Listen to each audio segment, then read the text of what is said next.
De volta com Viva Voz, agora com informações sobre um empréstimo que os Correios queriam obter. E aí o Ministério Público de Contas falou assim: olha, esse empréstimo não tá certo. A Isa Staciarini conta mais pra gente. Isa.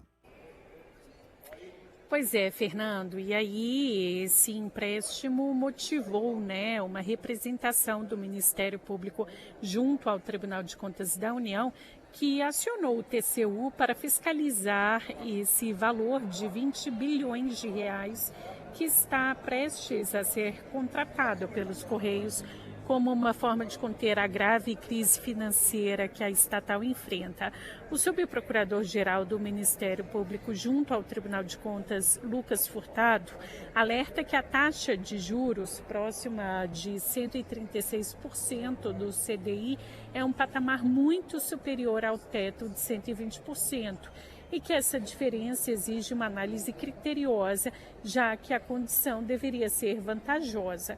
Para o subprocurador, o custo total dos juros ao longo dos 10 anos pode alcançar uma cifra bilionária, o que agrava ainda mais a situação financeira dos Correios e, o pior, transfere o ônus para o Tesouro Nacional, já que é a União quem vai assumir o compromisso em caso de inadimplência. A representação do MP junto ao TCU cita ainda um descompasso com os princípios de transparência e eficiência.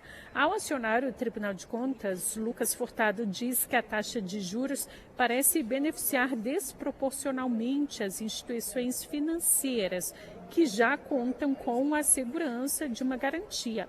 Na visão do subprocurador, esse cenário levanta questionamentos sobre a razoabilidade e a justiça da operação.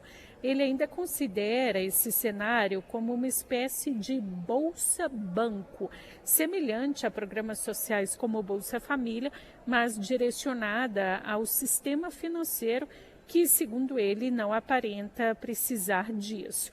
Por isso, Lucas Furtado reforça a necessidade de uma análise criteriosa e transparente por parte do Tribunal de Contas da União e cita que a ausência de transparência nessas condições contraria os princípios da publicidade e da eficiência, além de comprometer a confiança da sociedade. Ele, portanto, sugere que o Tribunal de Contas da União acompanhe e fiscalize essa operação, além de avaliar se a taxa de juros é ou não adequada e os impactos para a sustentabilidade financeira dos Correios. Fernando. Tá certo, obrigado. Isa Staciarini em Brasília. Vera, a gente fala grave crise financeira dos Correios. Queria lembrar que desde 2022 são 12 trimestres seguidos com prejuízos numa empresa pública. Um déficit de 4 bilhões de reais. Estão dando a correta atenção a essa crise? Eu acho que não. Eu acho que o procurador de contas, o Lucas Furtado, aponta fatos bastante significativos, relevantes, que têm sim de ser levados em consideração pela autoridade de contas. Esse empréstimo de 20 bilhões, uma quantia, né, estratosférica, mostra que o banco está sem nenhuma capacidade de... A estatal está sem nenhuma capacidade de se recuperar por si só. A gente tem uma gestão que tem de ser cobrada, tem de ser fiscalizada. O Conselho de Administração da estatal aprovou a contratação desse empréstimo. Ele é só uma parte de uma anunciada reestruturação financeira e econômica dos Correios, mas que a gente sabe que não é a primeira, e que é uma empresa que está com muita dificuldade de se reposicionar, de ter um papel numa sociedade cada vez mais digitalizada, num ecossistema que é esse de envio de cargas e de correspondências e, enfim, de logística, né?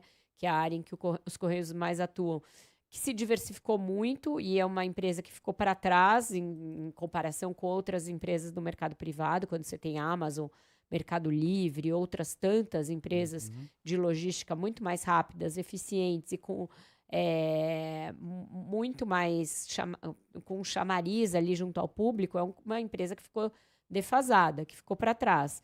Mas tem sido usada pelo governo Lula como um emblema ali. Você não pode vender os Correios porque eles são uma empresa que está ligada de alguma maneira à soberania nacional, etc.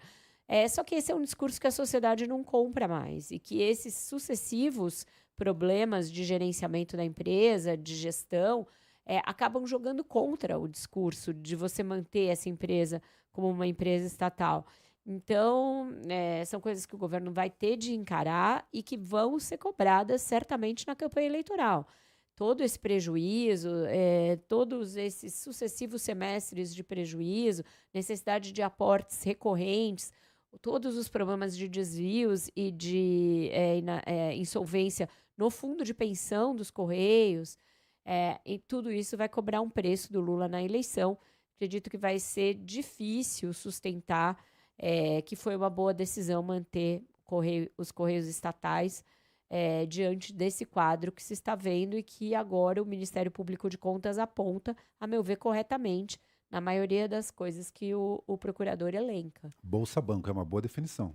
Exatamente. Fica de tempos em tempos você tem que ir lá socorrer uma empresa que não vai das pernas. Na verdade, é que sozinho hoje, nos moldes em que ele está estruturado, é uma empresa que não se banca sozinha. Então, eu acho que isso requer que o governo apresente uma outra solução de médio e longo prazo para essa empresa.